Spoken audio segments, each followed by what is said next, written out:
Radio.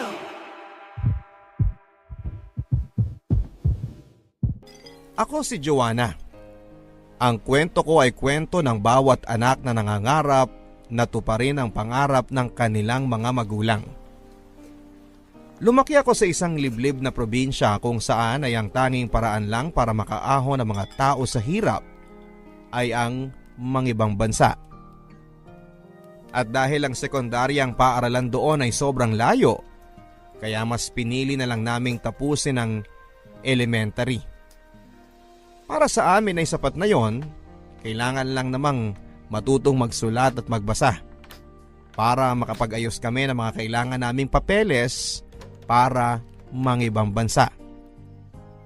Tulong-tulong na nga rin kami dito sa aming bayan. Palibhasa, karamihan na doon ay nasa ibang bansa na, kaya sila na mismo ang tumutulong sa amin sa mga proseso pa. Yun naman ang nakakatuwa sa aming probinsya. May puso pa rin para tumulong at magkusa. Lahat kami ay gustong makaahon sa hirap.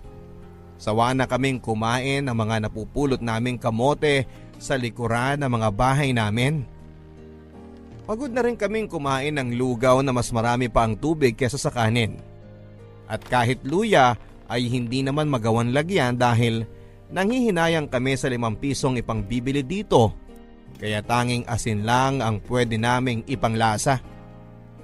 Ang gusto lang naman namin ay hindi kumalam ang aming mga sikmura. Bahala na sa lasa. Basta ang importante, makaraos kami sa pang-araw-araw. Papadudot, katulad ng ibang tao sa aming probinsya, ang mga magulang ko ay pangarap ding umahon sa hirap. Palibhasa ay hindi sila nabigyan ng pagkakataon na mangibang bansa. Kaya naman sa akin nila nilalapag ang pangarap na ito. Hindi kasi nakapag-aral kahit kindergarten ang mga magulang ko. Mas inuna nila ang makapagtrabaho agad dahil pareho silang napunta sa mga malalaking pamilya. Kaya kailangan nilang magtrabaho sa murang edad para may maisubo ang buong pamilya nila. Alam na alam ko ang mga kwento ng pamilya nina mama at papa. Dahil eto ang gabi-gabi nilang kwento sa akin nung bata pa lamang ako bago ako matulog. Palibhasa, eto lang ang tanging alam nilang ikwento dahil ni minsan naman ay hindi sila nakabasa o nakahawak man lang ng mga storybook na pwede nilang ibahagi sa akin. At ayos lang sa akin yon. Hindi na ako maghahangad pa ng sobra dahil kahit nagkulang sila sa akin sa pinansyal na aspeto ay binusog naman nila ako ng pagmamahal at mabuting aral na hindi mo mabibili kahit sa pinakamahal na tindahan. Maswerte ako sa kanila, Papa Dudut, at alam ko sa sarili ko na gagawin ko ang lahat, mapasaya lamang silang dalawa.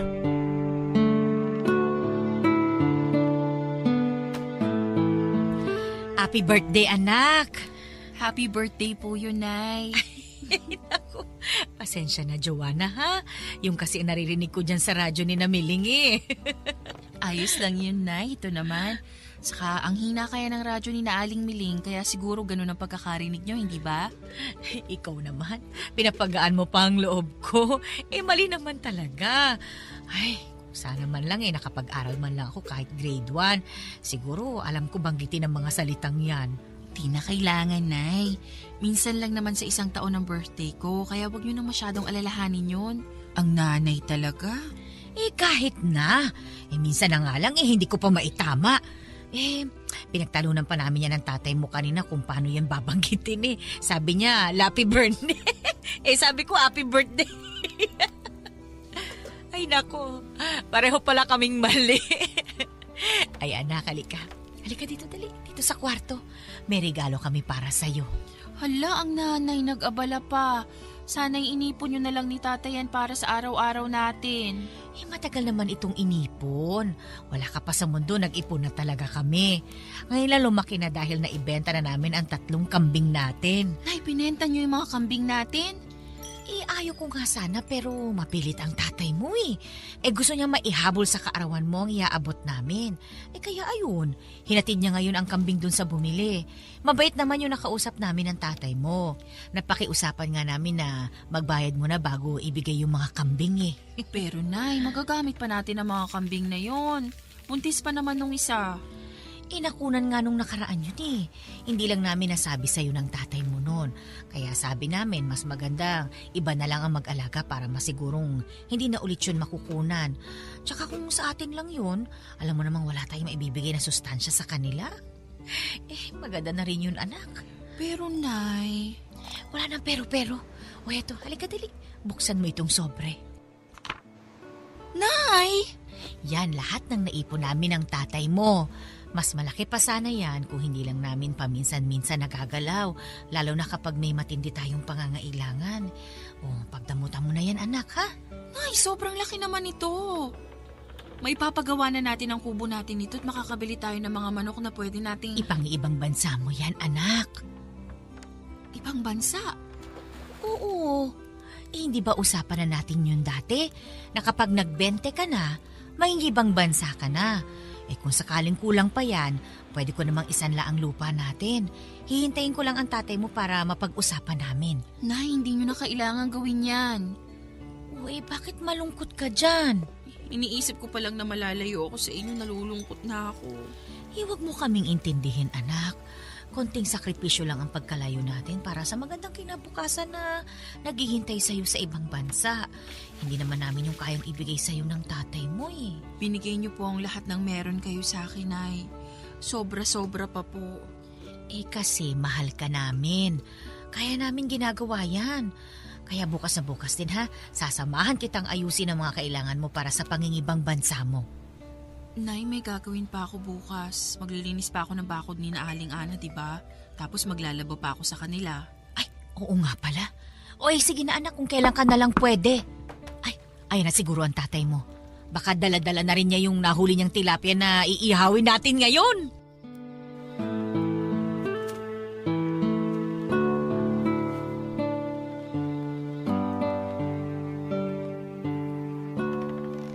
Walang ginawa buong gabi sina nanay at tatay kundi ang magplano sa pangingibang bansa ko. Habang ako naman ay tatango-tango lang at ngingiti-ngiti na kunwari ay nakikinig sa mga sinasabi nila. Pero sa totoo lang ay lungkot na lungkot ang puso ko. Dahil hindi ko alam talaga kung gusto ko bang mangibang bansa tulad ng plano nila para sa akin. Noong mas bata pa ako ay kinikilig ako sa ideya na makatapak ng ibang bansa at makawala sa hirap.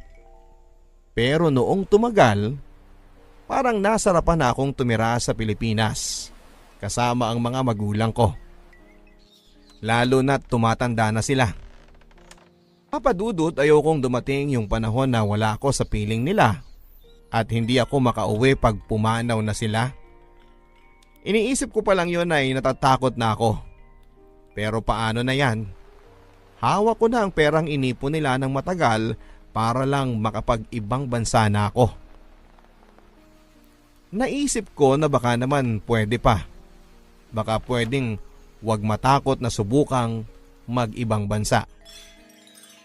Kung ang iisipin ko ay ang magandang buhay na maibibigay ko sa mga magulang ko, bigla ay lalakas ang loob ko, papadudot. Lalo na kung mabibilhan ko na sila ng masasarap na karne. Mabibilhan ko na rin sila ng mga platong babasagin at makakabili na ako ng mineral water para sa kanila para hindi na sumakit lagi ang mga tiyan nila dahil sa poso kami umaasa lagi ng maiinom namin. Baka naman kapag nakapag-ibang bansa na ako, mabilhan ko na ng bagong bestida si mama. Naaawa na rin kasi ako sa kanya dahil panay tapal na lang ng mga ginupit na basahan ang mga duster niya dahil marami na itong butas. Pwede ko na ring mabilhan si tatay ng bagong pares ng sapatos. Naalala ko pa ang sinabi ni nanay na ni minsan ay hindi nito naranasang makapagsuot ng sapatos. Puro tsinelas na madalas kapag napipitas na ay nireremedyohan na lamang ng alambre. Alam ko na gusto niya ring magkaroon ng sapatos. Kasi sa tuwing nakikita niya ang lalaking kapitbahay namin, napapansin ko papadudot na panay ang tingin ni tatay sa sapatos ng lalaking yon na parang isang batang naiinggit. Hindi man niya sabihin, alam kong pangarap niya yon. Hindi ako nakatulog ng gabing yon. Malalim ang iniisip ko. Hindi ko alam kung ano ang gagawin. Mag-iibang bansa ba ako?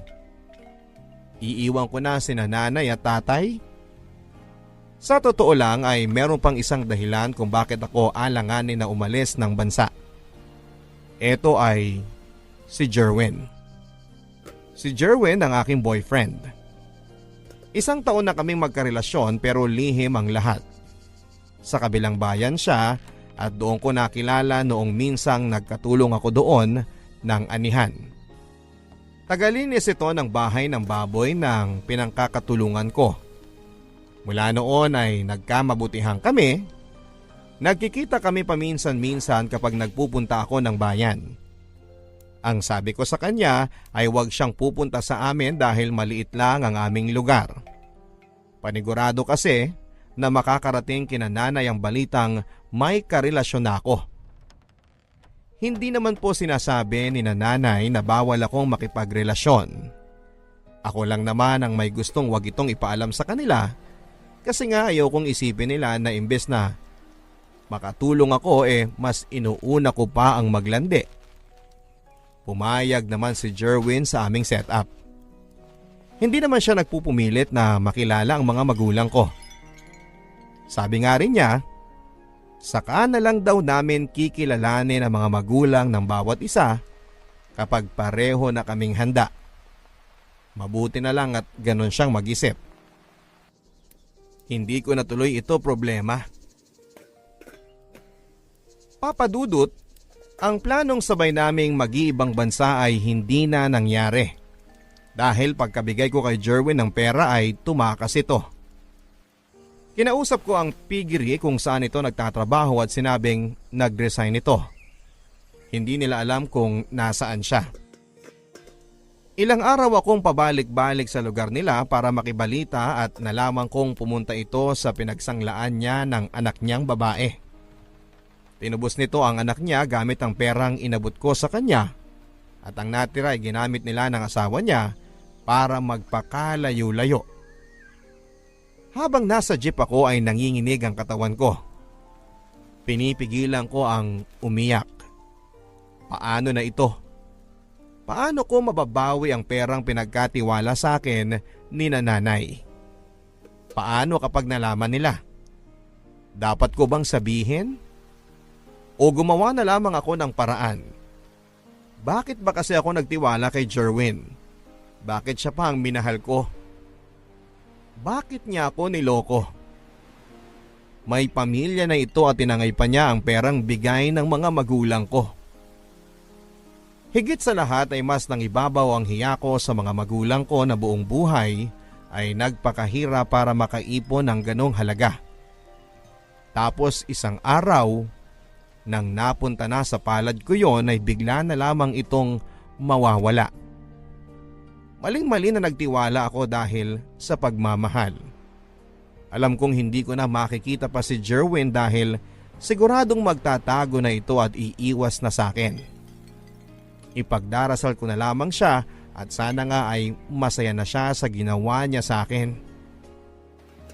Kung nasaan man siya, sana naman ay tulungan niya akong manalangin na makahanap ako ng kapalit ng perang tinangay niya sa loob ng isang buwan. Mga kapuso, ilang gabi akong hindi makatulog sa kakaisip kung saan ako kukuha ng perang pangpalit sa tinangay ni Jerwin sa akin. Mabuti na lamang at hindi nakakahalata si nanay at hindi nagtatanong kung kumusta na ang mga papeles na inaasikaso ko. Papadudot, ang hirap magsinungaling sa mga magulang mo. Lalo na kung puro ang pagmamahal na makikita mo sa mga mata nila habang kinakausap ka. Hiyang-hiya ako at sobrang nakokonsensya. Hindi ko alam kung saan ako hahagilap ng pera. Alam kong wala naman akong mauutangan sa amin dahil pare-pareho lang kaming nangangailangan ng pera. At panigurado na malalaman at malalaman ni nanay na umutang ako. E anong isasagot ko sa kanila kung sakaling magtanong sila, hindi ba?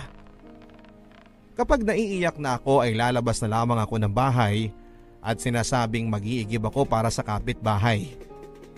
Doon ay iiyak ako. Magagalit sa sarili ko.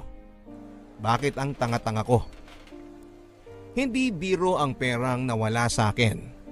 Nakasalalay ang kinabukasan ng mga magulang ko sa perang yon. Bakit ko pinabayaang mawala ito? Sa tuwing naaalala ko ang mga hirap ng mga magulang ko, sa tuwing nakikita ko ang mga payat nilang katawan at humpak na mga pisngi dahil sa kakulangan ng nutrisyon, ay sumisikip ang dibdib ko. Sa tuwing nakikita ko silang may sakit pero kailangan nilang bumangon sa papag para ipagpatuloy ang pagtatrabaho, naluluha ako. Hindi biro ang hirap na dinaranas ng mga magulang ko at aaminin ko na sobrang nahihiya ako dahil hindi ako halos makatulong para mapagaan ang buhay ng mga magulang ko.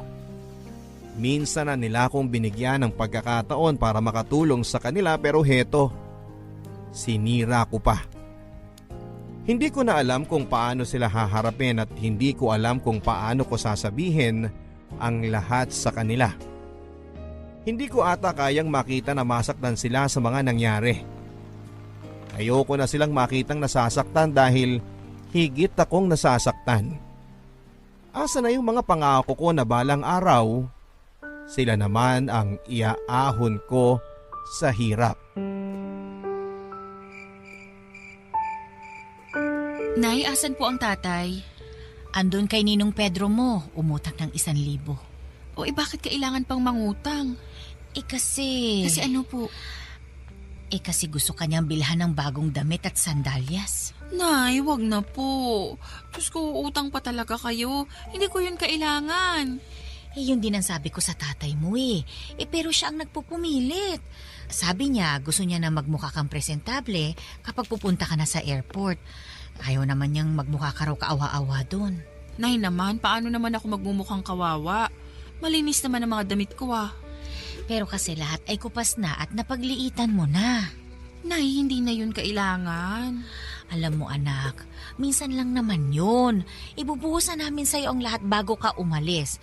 Gusto naming maranasan mo yung magkaroon ng mga damit na bago para hindi ka naman maliitin ng mga taong makakasalamuha mo sa ibang bansa. Nay naman kontento na naman ako sa mga nabili niyong damit sa akin dati. Masaya na ako at sobrang nagpapasalamat doon. Pero anak, hayaan mo na lang kami ng tatay mo na ibuhos sa'yo mga bagay na dati ay pinapangarap namin para sa mga sarili namin.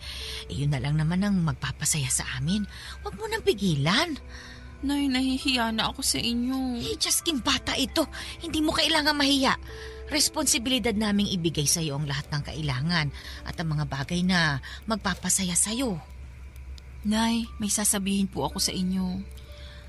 Ano yun? Nay, kasi...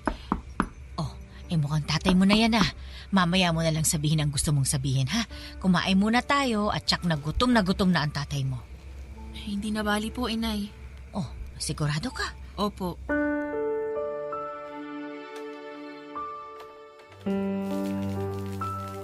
Papa Dudut, hindi ko nasabi kay nanay ang katotohanan tungkol sa perang ibinigay nila sa akin. Ang ginawa ko lang ay nag-ipon ako ng perang pamasahe ko papunta ng Maynila. Ang sabi ko sa kanila ay pupunta ako roon para ayusin ang mga papeles. Ang sabi nila, sasama daw sila. Pero ang sabi ko ay kaya ko na mag-isa pero sa totoo lang ay pupuntahan ko ang pinsan ng aking tatay, si Tia Isabel. Dating DH ito sa Hong Kong. Gusto kong magpatulong sana sa kanya kung paano makapunta sa Hong Kong. Tinawagan ko na ito at pumayag na makipagkita sa akin. Pero nung araw ng pinag-usapan namin na magkikita kami ay sinabi nito na nasa Cebu pa raw siya at na-delay ang flight niya pabalik ng Manila. Kaya sabi niya ay magstay muna ito roon ng 3 araw para masulit naman ang bakasyon niya. Nahiya naman ako magtanong kung pwedeng magstay sa bahay nila. Kaya ang ginawa ko ay nagpalipas ako ng araw sa daan. Sa mga terminal ako natutulog at kapag napapansin ng mga guard na tumatambay na lang ako roon ay pinapaalis nila ako. Sa pangalawang araw ko ng pagstay sa Manila ay naubos na ang baong kong malagkit na nilagyan ng bukayo sa ibabaw. Pasira na nga ito pero kinain ko pa rin para may mailaman sa tiyan ko. Nakikinom na lang ako ng tubig sa mga madadaanan kong tindahan. May mga nagbibigay, may mga minumura lang ako. Saktong-sakto lang ang perang dala ko.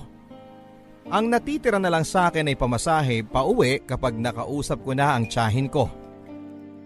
Noong 3 araw ay wala akong nagawa kundi ang pumasok sa matataong fast food at pasimpleng uupo sa mga mesang may natirang pagkain at doon ay kinakain ko ang mga natira ng mga customers na umalis na. Mabilisan. Mga butong alam kong nalawayan na pero may laman pa rin. Mga sauce na nahaluan na ng tubig ay iniinom ko rin. Pati ang mga kanin na nasa mesa ay pinatos ko na para mawala ang pangangasim ng aking sikmura. Kapag napapansin na ako ng mga crew ay aalis na akong bigla. Tatakbo, hiyang-hiya ako sa ginagawa ko pero kailangan kong tiisin. Kasalanan ko rin kung bakit ako nasa ganitong sitwasyon. Sino pa ba ako para mag-inarte? Ikaw na ba si Joanna? Ako nga po, Tia Isabel. Kumusta po kayo? Ayos naman. Umupo ka muna. Gusto mo ng juice? Pwede po bang tinapay na lang? Ay, mukhang nagutom ka. Naku, pasensya na ha, kung napaghintay kita ng matagal. Alam mo naman ang negosyo ko kung saan ako dinadala. O sige, sandali, kuha lang ako ng tinapay at juice. Salamat po.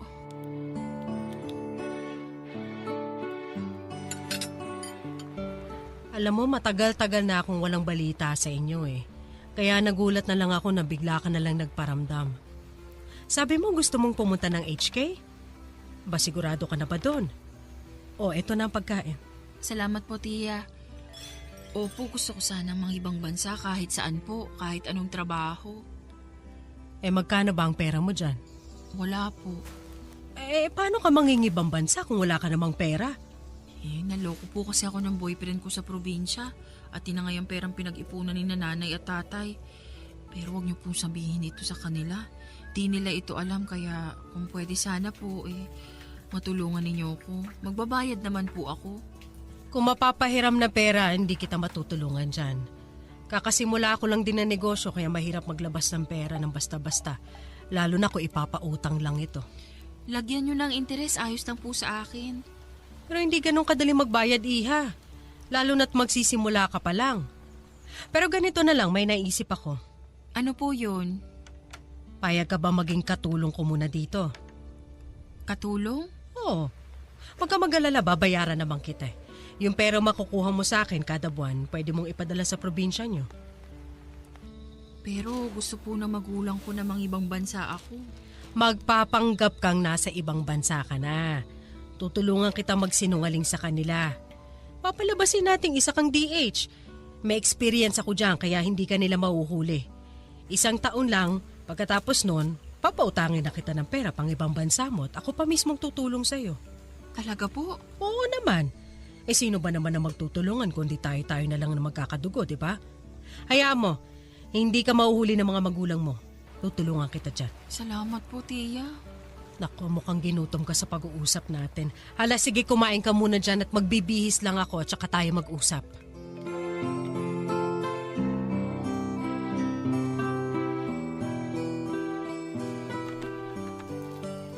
Tinulungan nga ako ni Tita Isabel kapalit ng pagtatrabaho ko bilang katulong sa kanyang bahay. Silang dalawa lang ng anak niyang si Cassandra ang nasa bahay. Ang asawa niya ay nasa Davao nakadestino. Yun ay para sa negosyong sinimulan nila. Ang dapat ko lang daw gawin ay alagaan si Cassandra. Ihatid sundo sa eskwela. Maglinis ng bahay, magluto at maglaba. Hindi naman ganun kahirap linisan ang bahay dahil maliit lang ito at silang dalawa lang naman ang pagsisilbihan ko. Kailangan ko lang tiisin ng 1 taon na ganito ang gagawin ko. Nangako naman na suswelduhan ako ng tiyahin ko na ipapadala ko kina nanay para hindi ito magtaka. Pinagmukha niyang nasa ibang bansa galing ang pera. Ang sabi pa niya, hindi na raw makakahalata ang mga magulang ko, palibhasa ay hindi naman sila nakapag-aral. Hindi nila mababasa na galing lang ito sa Maynila. Medyo na-insulto ako roon at nasaktan pero pinabayaan ko na lang. Siguro ay ganoon lang talagang magsalita ang tiyahin ko. Ang importante ay nakakatulong ito sa akin. Pati yung pag-i-edit ng mga larawan na kunwari ay nasa Hong Kong ako, ginagamit namin ang mga lumang larawan niya na nasa Hong Kong siya. Tinatapal ang litrato ko roon at ipapadala ko to paminsan-minsan. Kapag tinatawagan ko naman sila ay iba na ang gamit kong numero. Nagpanggap akong roaming ito kaya nakakatawag ako. Hindi nila maintindihan kung ano ang roaming number kaya mabuti na lang at hindi na sila nagtanong pa. Kapag tumatawag ako sa kanila ay buong pagsisinungaling akong nagsasabing masaya ako at maginaw sa Hong Kong. Tuwang-tuwang nakikinig si nanay sa mga kwento ko. Kung alam lang nila na puro ito pagsisinungaling, pero kailangan ko itong gawin kung gusto kong matupad ang kagustuhan nilang nasa ibang bansa na ako talaga. Sana nga ay hindi sila makahalata. Sa mga pinapadala ko naman ay hindi na sila nagreklamo sa 3,000 kada buwan. Yun lang ang pasahod na ibinibigay sa akin ng tiyahin ko. Minsan binabawasan ko ito ng 100 para may pangload ako para matawagan ko sila. Minsan naman ay nag-aabot ng 20 pesos si Cassandra kapag nakikita niyang kailangan ko ng pera. Huwag ko na raw sabihin sa nanay niya para hindi ito magalit. Napakabait ng batang ito, kaya hindi ako nahirapang alagaan siya. Alam kong hindi sapat talaga ang napapadala kong pera sa mga magulang ko. Alam kong dapat silang umasa ng mas malaking padala dahil nasa ibang bansa na ako pero ang sabi ko na lang sa kanila ay konting tiis lang dahil nagkautang pa ako sa amo ko dahil kulang ang perang na ibigay nila sa akin na pang proseso ng mga papeles. Panay naman ang hingi nila ng tawad sa akin dahil kinulang ang bigay nila. Halos madurog ako dito. Iniisip pa talaga nilang kasalanan nila. Gayong ako naman talaga ang dapat nasisihin. Sa gabi ay umiiyak ako. Sa gabi ko lang na ibubuhos ang lungkot ko sa mga nangyayari sa buhay ko. Ultimo napkin ay hindi ako makabili para sa sarili ko.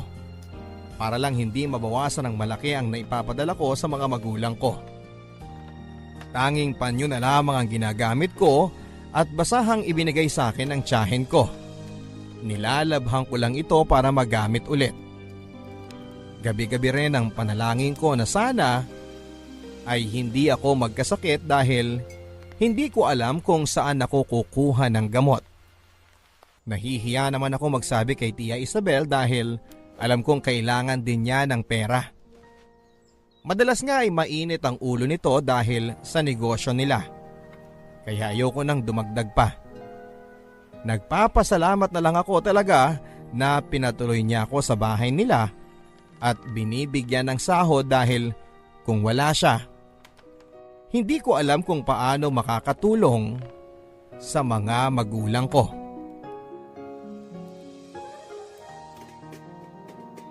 Lumipas ang 6 na buwan at unti-unti nang nakikita ko ang ugali ng tiyahin ko. Hindi maganda. Nung nahuli niya ako nagsi-cellphone para i-text ang nanay ko ay kinuha niya yon. Huwag daw ako magsi-cellphone habang nagtatrabaho dahil nakakasira ng oras. Naiintindihan ko naman siya. Ang sabi niya ay ibabalik niya lang ito sa gabi pagkatapos kong makapaglinis. Pumayag naman ako kaya sabi ko sa mga magulang ko ay sa gabi na kami mag-usap. Ang sabi ko kasi ay umaga yon sa Hong Kong. Nagsinungaling na naman ako.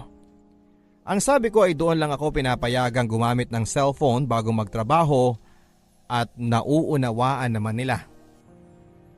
Hindi lang ito ang mga nagbago.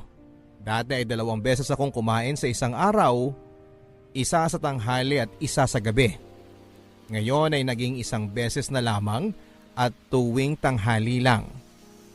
Nakiusap ang tiyahin ko na kung pwede ba ay damihan ko na lang ang pagkain sa tanghali dahil kinukulang siya ng pera para sa panggabi pa ng isang tao.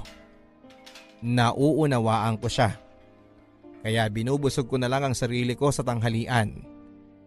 At yung natitirang pagkain ni Cassandra ay pasimple niyang inaabot sa akin para kapag nagutom ako sa gabi ay may makakain ako. Pero nang nahuli ito ni Tia Isabel ay pinagalitan niya ang anak niya.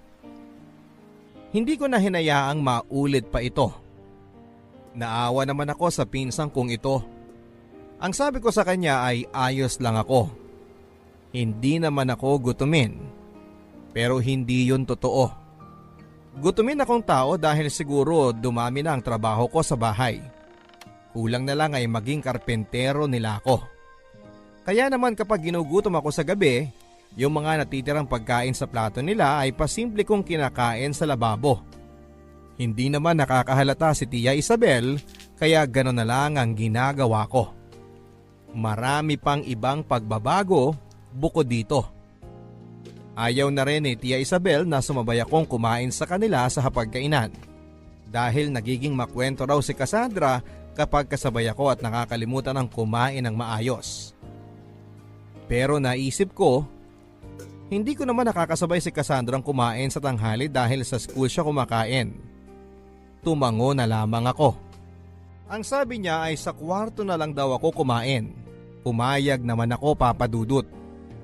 Pero nung tumagal, tinanggalan na rin niya ako ng kwarto dahil uupa daw doon ang kapatid ng asawa niyang binata.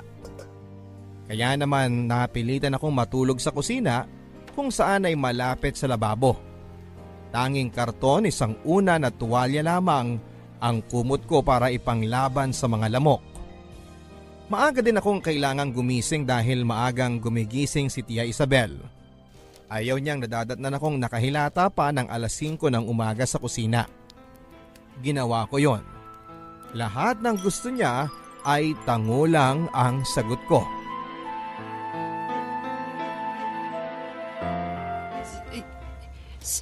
Sa kubeta na po ako kakain? Bakit po? Oo, kasi kung dito ka sa kusina kakain, marami magkukumpul-kumpul na mga langgam dyan. Alam mo naman tag-ulan ngayon, naghahanap yan ng tirahan at pagkain. Maingat naman po ako at lilinisan ko naman po kung makahulog man ako ng pagkain. Ano ka naman nakakasigurong malilinisan mo yun talaga? Nung isang araw nakita ko yung tinik ng tinapa dyan sa lababo. Pinagkainan po yun ng kapatid ng asawa ninyo, hindi po ako. Kahit na. Ayoko ng langgam, alam mo yan. Mas madaling maglinis ng kalat sa CR. Tubigan mo lang, wala na yan. Sa kusina, ayoko masyadong nababasa. Pero Tia, ang hirap naman pong kumain doon. Madali lang, ikaw lang ang nag-iinarte. Malinis naman ang CR ko, diba? Kahit nga matulog, pwede ka dun eh. Tia, baka naman pwedeng sa mesa na lang ako kumain.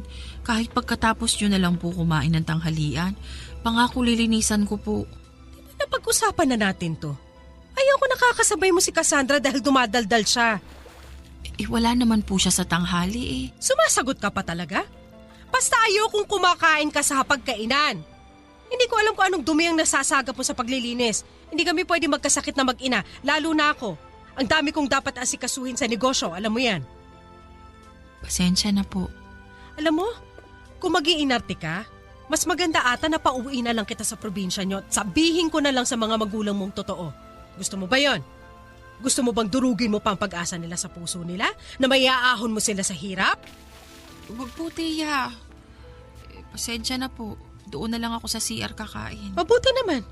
Saka maganda na yan para sa'yo. Ngayon pa lang, yan ang training mo. Kala mo ba petiks ka lang sa ibang bansa? Naku, Naging DH ako doon at konti pa lang tong pinapagawa ko sa'yo sa pinapagawa nilang hirap sa akin doon. Kaya wag mo kong artehan ng ganyan, ha, Joanna? Sorry. Sorry po. Naiintindihan ko na po kayo. Mali po ako. Good. Maglinis ka na ng CR para bukas pwede ka nang kumain doon. Opo, tiya. Mula ngayon, ma'am na ang itatawag mo sa akin. Hindi na tiya. Opo, Opo, ma'am.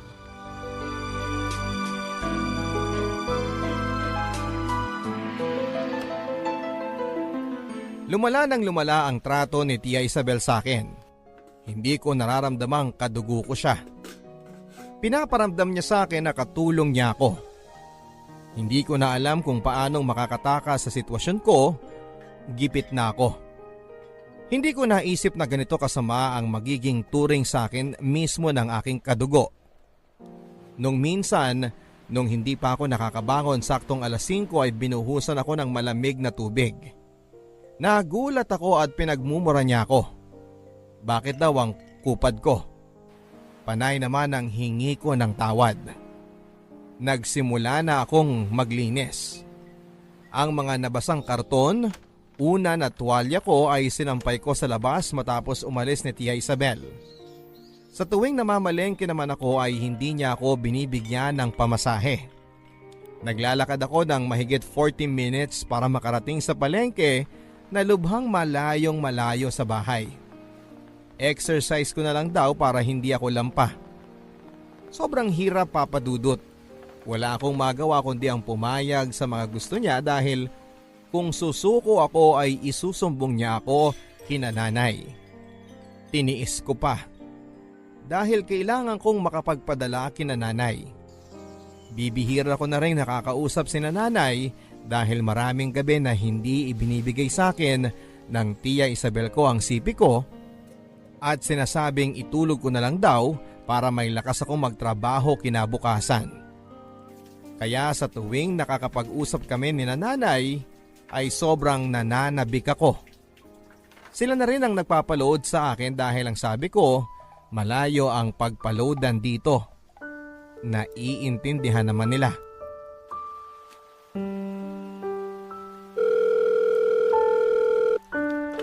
Anak! Ay, Diyos ko, mabuti naman at sinagot mo na ang tawag ko. Alalang-alala na kami ng tatay mo sa'yo eh. Hindi ka man lang sumasagot. Okay lang naman ako, Nay. Hingi nyo na lang ako ng pasensya kay tatay. Marami kasing ginagawa dito ngayon eh. O eh, hindi ka pa nagpapadala ng larawan mo dyan ah. Gusto ka naming makita. Baka namayat ka na eh. Hindi naman po, Nay. Malusog pa po ako.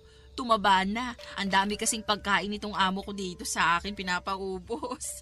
Naku, mabuti yan anak. Bumawi ka na lang ng kain dyan. Alam mo namang hindi namin kayang ibigay yan dito sa'yo eh. Kain ka lang ng kain dyan ha anak? Opo, Nay. Hayaan nyo kapag medyo nakabawi na sa inutang ko papadalan ko kayo ng malaki para makabili din kayo na makakain nyo dyan. Eh, hindi na kailangan anak. Eh baka sumama pa ang timpla ng sikmura namin. Alam mo namang sanay kami sa kamote dito. Baka kapag nahaluan ng masarap samain ang tiyan namin lalo ng tatay mo. Ang nanay talaga nagawa pang magbiro Tinatawa ko na lang itong pag-aalala ko sa'yo. Ikaw naman kasing bata ka wala man lang akong balita sa'yo. Akala ko napaano ka na. Akala ko nakalimot ka na. Makalimot? Nay, imposible naman yun. Mas maaga ko pang makakalimutan ang pangalan ko kaysa makalimutan ko kayo. Talaga ba? Baka sinasabi mo lang yan, ha? O siya, mag-ingat ka lagi dyan, anak, ha? Kumain ka ng maayos. Yung mga larawan mo, ipadala mo sa amin para maipakita ko sa mga kapitbahay natin. Opo, Nay. Isasama ko ulit sa padala ko sa inyo. Ay siya, sige. Mabuti yan, anak. Natanggap niyo po ba yung padala ko nung nakaraang buwan? Padala? Opo. Anong padala, anak? Kasi 3 buwan ka nang hindi nagpapadala Naisip ko baka talagang binabayaran mo muna yung utang mo sa amo mo kaya ayun. Pero hayaan mo, anak. Unahin mo na muna yan, ha? Huwag mo muna kaming intindihin dito kasi nakakaraos naman kami. Sinangla muna namin ang lupa para may pambili ng pagdinegosyohan dito. Balak namin manok sana para mabilis ang kita sa itlog. Nay, nagpapadala po ako.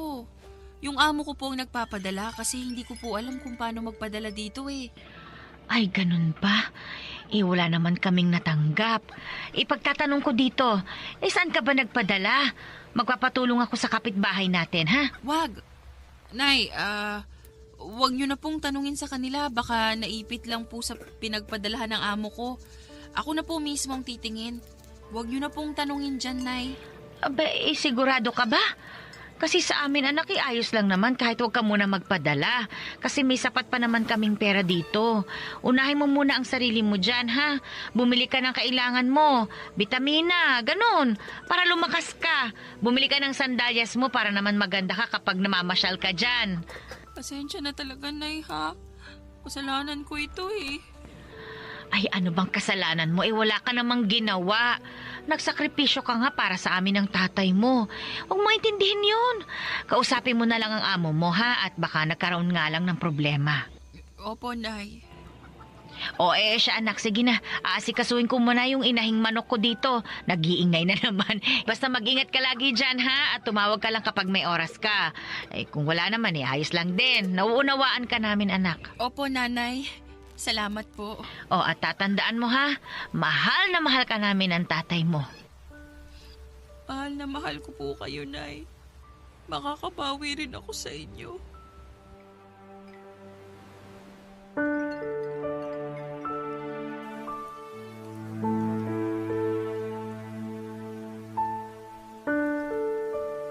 Matapos ang naging pag-uusap namin ni nanay ay umiyak ako ng umiyak.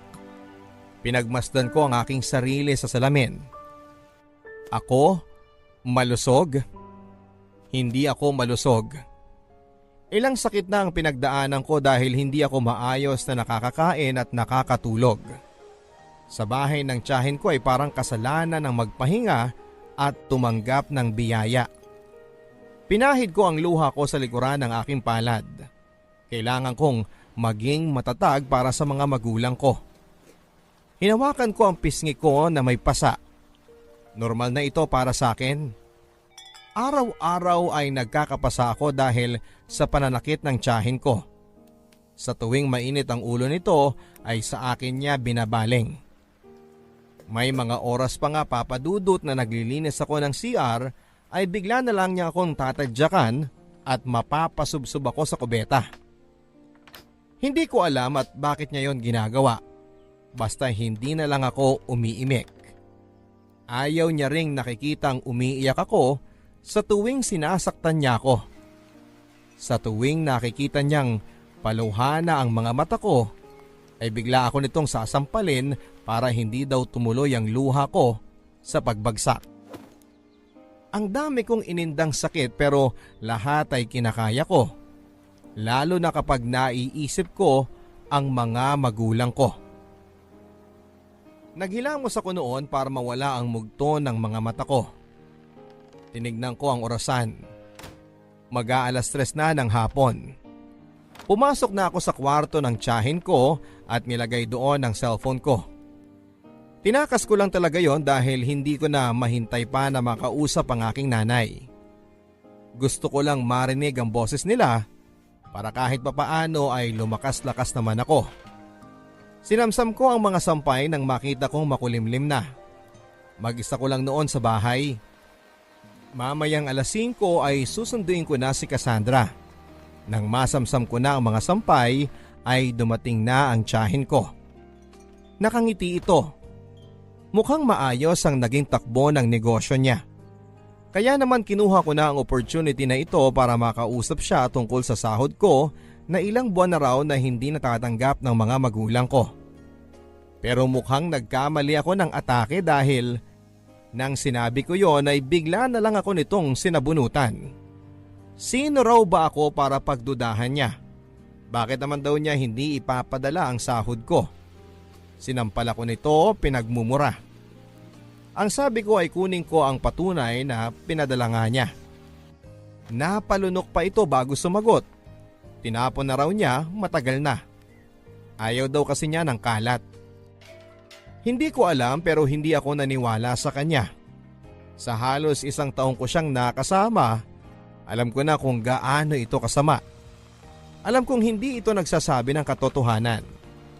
Hindi ko lang alam kung paano yon mapapatunayan. Nakiusap ako sa kanya na kung pwedeng kahit kalahati na lang ng sahod ko ang ipadala niya para magamit ng mga magulang ko. Pero mas lalo itong nag-init. Tinadyakan niya ang mukha ko at saka dinuro-duro ang ulo ko. Sino raw ba ako para utusan siya? Malaki daw ang utang na loob ko sa kanya. Kaya huwag daw akong magtapang-tapangan. Dahil kaya niya akong pabagsakin anumang oras niya naisin.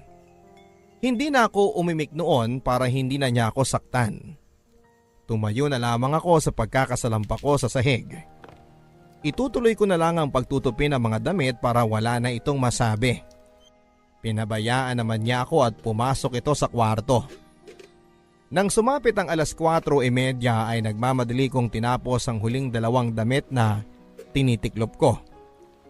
Tumayo na ako noon para lumabas ng bahay para sunduin si Cassandra, pero bigla akong hinarang ni Tia Isabel at tinatanong kung saan ako pupunta. Ang sabi ko ay sa school para sunduin ang anak niya, pero tinulak ako nito. Siya na raw ang susundo dahil baka tumakas pa ako.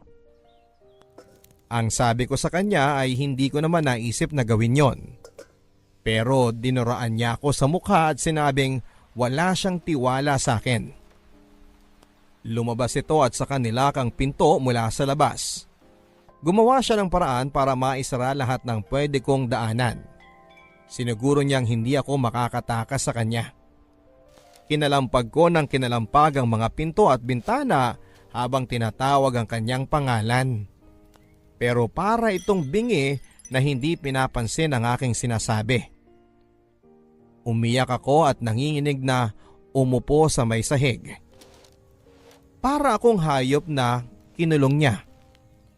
Hindi ko alam kung ilang oras akong nakaupo doon. Basta nakita kong madilim na nang gumalaw ang pintuan. Dumating na siya kasama si Cassandra. Binulungan ako nito at umayos daw ako at magpanggap sa harapan ng kanyang anak na walang nangyari. Magpanggap na walang nangyari? Maniniwala ba ang anak niya sa nakikita nito sa akin? Na puro ako pasa sa katawan? Ganon ba katanga ang iniisip niya sa anak niya? Araw-araw ay naging hayop ang turing sa akin ni Tia Isabel. Hindi na nga makatarungan ang ginagawa nitong pagpapahirap sa akin, pati ang pag-iyak ko ay dahilan para mas lalo itong mamuhi sa akin. Naalala ko nung isang gabi umiiyak ako dahil sa sobrang sakit ng aking sikmura. Dahil sa gutom ay bigla na lamang ako nitong tinadyakan sa balakang habang nakahiga ako at namimilipit sa sahig ng kusina. Kapag hindi pa raw ako tumigil sa kakangawa ay ipapakain niya sa akin ang natirang mantika sa palayok at bubudburan pa niya ng laso ng daga. Pinilit kong tumahimik noon para hindi na lumala ang sitwasyon. Pinilit kong matulog kahit na ang sikmura ko ay galit na dahil hindi ako pinakain ng tanghalian dahil hindi raw masarap ang naging pagprito ko sa manok na ulam nilang mag-ina. Habang nangyayari sa akin ito ay naisip kong tumakas na. Pero hindi ko magawa dahil kinakandado ni Tia Isabel ang pintuan sa tuwing lalabas siya ng bahay. Lagi rin itong nagbabanta sa akin na kapag pinilit kong tumakas ay babalik na rin niya ako. Kinuha nga nito ang aking bag at nilagay doon ang mga ibang alahas niya at pera.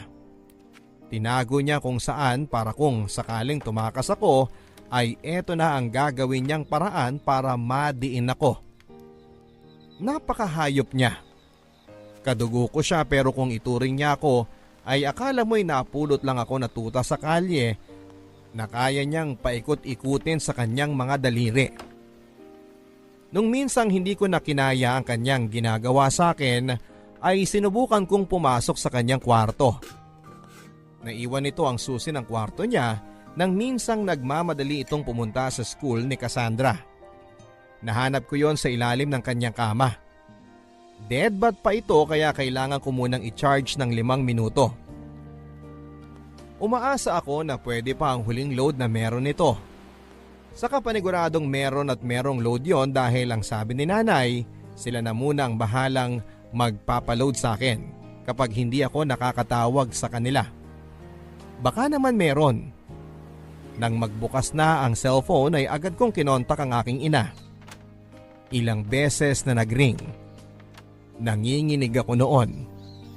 Dinadalangin na sana ay sagutin na nila bago dumating si Tia Isabel. Kailangan kong makahanap ng kakampi sa pagkakataong ito.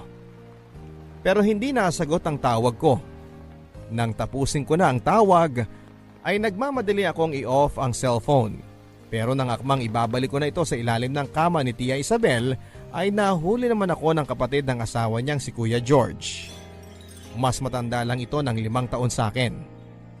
Nakatingin sa akin. Bihira ko itong makita doon dahil panay daw ang out of town. Hindi ko rin nakaklose. Pero alam ko na alam niya ang nangyayari sa bahay ni Tia Isabel. Pero hindi lang ito umiimik. Ngayong nahuli niya ako, isusumbong ba niya ako?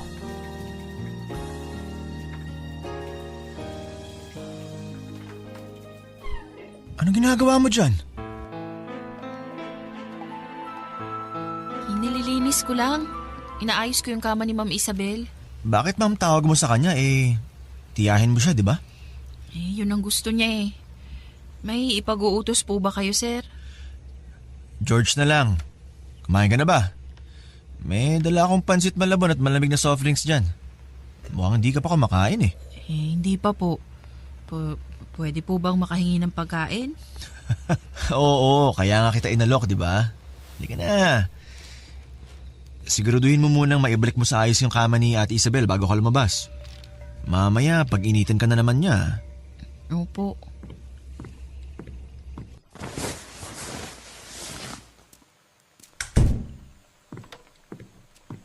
Oh, tara. Simulan na natin kumain. Kinukuha mo ba ang CP mo sa kwarto ni Ate Isabel?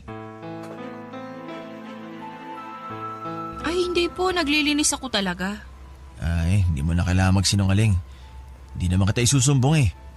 Gusto ko lang naman makausap ang mga magulang ko. Gusto mo nang umalis dito, no? Oo, pero hindi pwede. Ayaw ni Ma'am Isabel. Well, alam ko naman kung anong mga ginagawa niya sa'yo.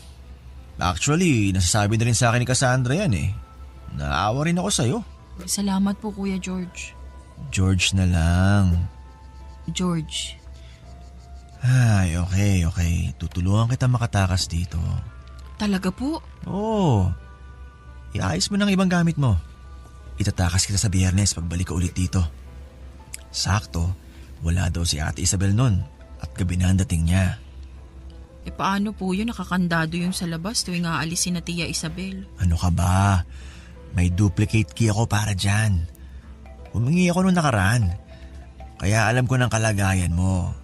At gusto ko makatulong sa'yo na makaalis dito. Salamat po. Sobrang salamat po. Joanna, may pabor lang sana ako eh. Siyempre, sasakripisyo ko tiwala ni Ate Isabel sa akin ito. Kahit ano po yan, sabihin nyo lang. Talaga? Kahit ano? Opo, gusto ko lang makatakas dito at makauwi sa amin.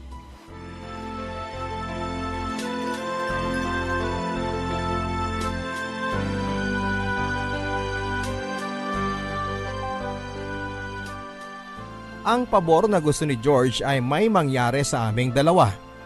Yun ang kapalit ng pagtakas niya sa akin sa bahay ni Tia Isabel. Hindi na ako nagdalawang isip noon. Kailangan ko nang maibigay ang sagot sa kanya bago siya umalis mamayang gabi. Tumango ako sa alok niya at walang sabi-sabi ay hinila ako nito sa kanyang kwarto at doon ay pinilit na tinanggal ang aking mga damit. Gusto kong umatras noon pero kapag naiisip ko ang kapalit nito ay hinahayaan ko na lang na gawin ito ang gusto niyang gawin sa akin. Hindi ko na mabilang kung ilang luha ang pumatak sa mga mata ko habang pilit niya akong inaangkin. Nang matapos ito ay agad-agad itong nagbihis at pinalabas ako sa kanyang kwarto. Bago siya umalis ay sinabi nitong babalikan niya ako ng Biyernes kaya ihanda ko na ang mga kailangan kong ihanda. Tumango na lamang ako, tumango habang inaayos ang aking suot. Nang nakaalis na ito ay nakangiti ako habang lumuluha. Halo-halong emosyon ang nararamdaman ko ng mga oras na yon. Natutuwa ako dahil sa wakas ay makakalaya na ako sa impyernong bahay na yon. Pero naghahalo din ang pandidiri at hiya sa aking katawan dahil hinayaan kong gamitin ito ni George. Wala na akong nagawa. Kailangan kong makatakas. Gipit na ako sa sitwasyon ko. Inabangan ko ang pagdating ng Biyernes. Panay ang tingin ko sa kalendaryo habang umaasa na sana'y mabilis na ang pagpalit ng araw para sumapit na ang araw na pinakahihintay ko. At ito ay ang araw na makakatakas na ako. Ang binanggit sa akin ni George ay susundin niya ako bandang 5:00 ng hapon kapag umalis na si Tia Isabel. Handang-handa na ako noon, hindi na ako mapakali nang dumating ang araw na yon. Panay ang tingin ko sa orasan. Tinapos ko na ang lahat ng gagawin. Magkasama sila ni Tia Isabel ngayon at gabi na nga ang dating nilang pareho. Muli ako napatingin ng orasan, 5:00 na, wala pa si George. Wala na akong ibang magawa sa bahay dahil nalinis ko na ang lahat.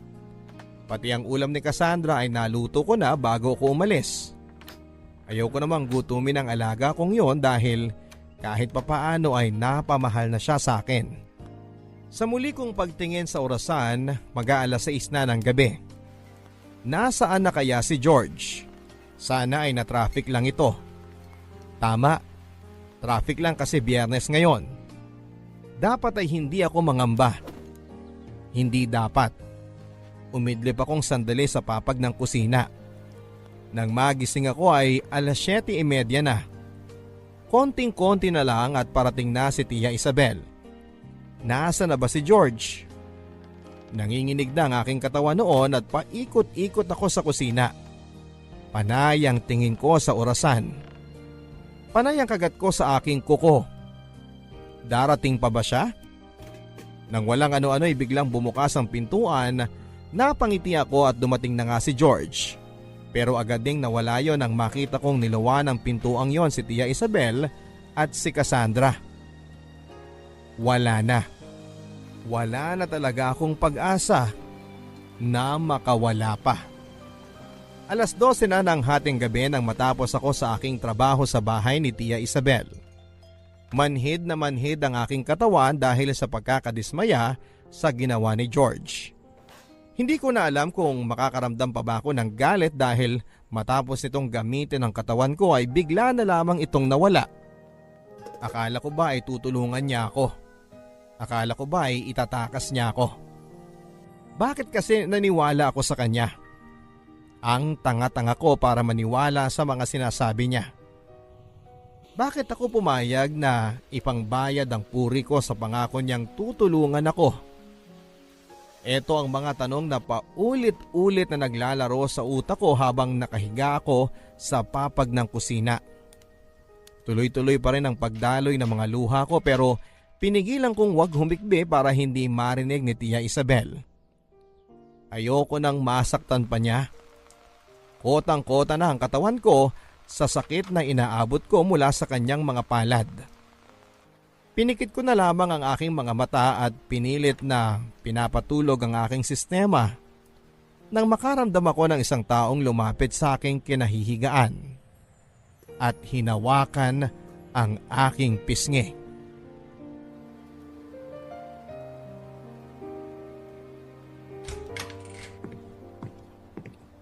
Cassandra, o bakit gising ka pa?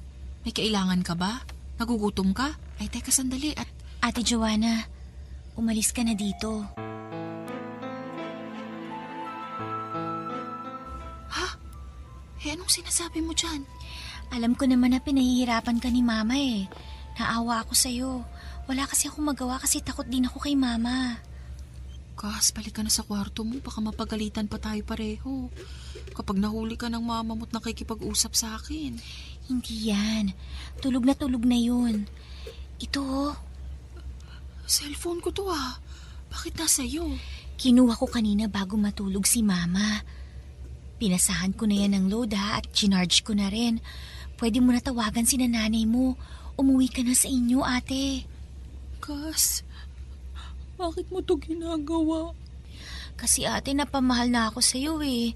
Mabait ka sa akin at inaalagaan mo ko kahit bad sa'yo si Mama. Naawa na ako sa'yo. Matagal na kita gustong tulungan. Pero kasi hindi ako makatsyempo. Ngayon dapat makaalis ka na bago magising si Mama. Ito. Ano yan? Pamasahe mo. Sana makatulong. Inipon ko yan dati. Regalo ko sana sa'yo kasi naalala ko sabi mo sa akin na malapit na ang birthday mo at gusto mo makasama ang mga magulang mo. Salamat, Cassandra. Salamat. Bumangon ka na dyan. Huwag mo nang kunin yung mga gamit mo para hindi na marinig ni Mama. Nabuksan ko na yung pintuan. Salamat, Cass. Sobrang salamat. Mag-ingat ka ate ha. Sana mapatawad mo pa si Mama sa nagawa niya.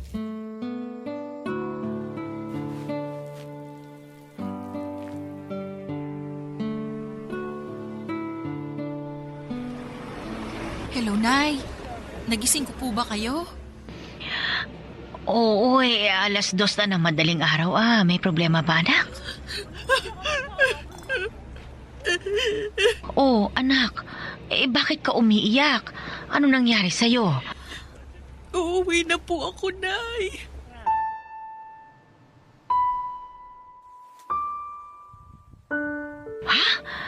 Bakit? Ano ba nangyari sa'yo?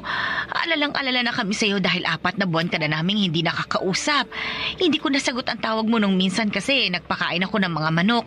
Tinawagan kita nung gabi pero hindi ko alam kung bakit ayaw. Sasakay na po ako ng bus papunta dyan, Nay. Magpahinga na po kayo. Ang bilis naman. Nasa ibang bansa ka lang tapos nasa bus ka na ngayon. Sasabihin ko na lang sa inyo lahat kapag nakarating na ako dyan. Patawarin niyo po ako. Bakit ka humihingi ng tawad? Anak, kung ayaw mo na sa ibang bansa, maiintindihan ka namin. Sige, bumalik ka na dito.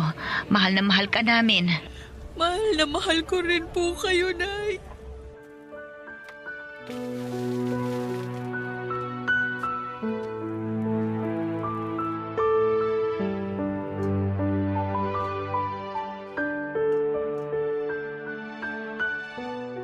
Mataas na ang araw nang makarating ako sa probinsya. Walang kain at walang tulog. Hindi ako nakatulog habang papauwi dahil natatakot ako na baka sumunod lang si Tia Isabel sa akin. Ibang trauma ang inabot ko sa kanya, Papa Dudut. Kapag kumakabog ang dibdib ko sa kaba ay nananalangin na lamang ako. Nang makarating ako sa bahay namin ay pinagmasdan ko ang bahay. Ang kubo namin. Walang halos na bago sa loob ng mahigit 1 taon na nawala ako. Paanong mababago wala man lang silang natanggap na pera mula kay Tia Isabel na pinangako nitong sahod ko.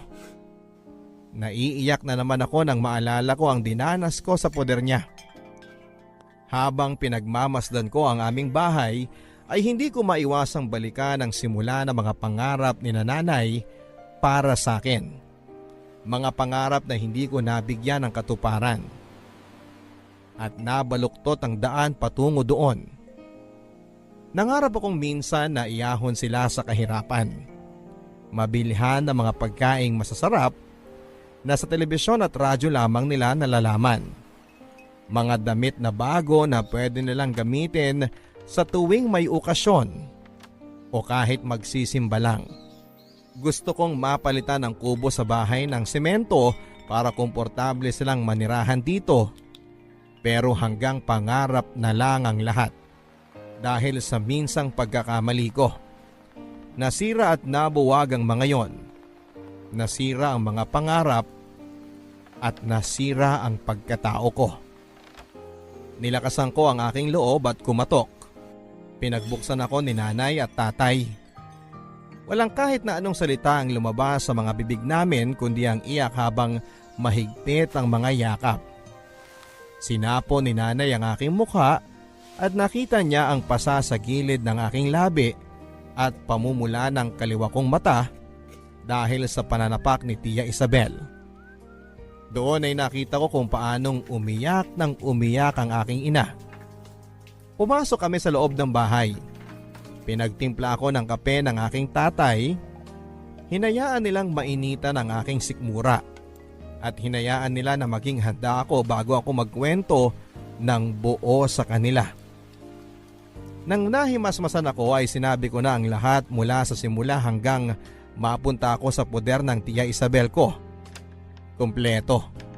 Wala akong iniwan na detalye. Lahat ay sinabi ko. Alam kong masasaktan sila sa mga revelasyon ko pero dapat nilang malaman ang katotohanan para mapatawad nila ako ng buo. Akala ko noon ay sisigawan at sisisihin nila ako at ikukutya pero sa huli ay niyakap na lamang nila ako at buong pasasalamat sila sa Panginoon na nakauwi pa ako ng buhay sa piling nila. Doon ko napatunayan kung gaano ako kaswerte sa mga magulang ko. Naging malas ako sa mga naging desisyon ko sa buhay pero alam ko na panalo ako sa mga magulang ko. Hindi ko alam kung deserve ko ba ang kapatawaran at pagmamahal nila. Ngayon ko lang talaga napatunayan na dakila ang pagmamahal ng mga magulang para sa kanilang mga anak. Wala na akong ibang hangad. Gusto nilang magdemanda sa ginawa ni Tia Isabel sa akin. Pero ako mismo ang tumanggi. Naisip ko rin ang huling nasabi sa akin ni Cassandra bago niya ako patakasin. Patawarin ko ang ina niya sa mga nagawa nito sa akin. At yon ang balak kong gawin. Magpatawad at tuluyan ng makalimot. Matatagalan pero alam kong kakayanin. Konting panahon lang at magagawa ko na yon. Ang mahalaga ay makasama pa ni Cassandra ang kanyang ina na si Tia Isabel. Alam ko na kahit na gaanong kasama ang kanyang ina sa akin, ay alam ko naman kung gaano ito kabuting ina sa kanyang anak na si Cassandra. Saka siguro iniisip ko na rin na kaya ganon ang naging resulta ng trato sa akin ni Tia Isabel ay dahil sa mga matitindi nitong pinagdaanan sa Hong Kong.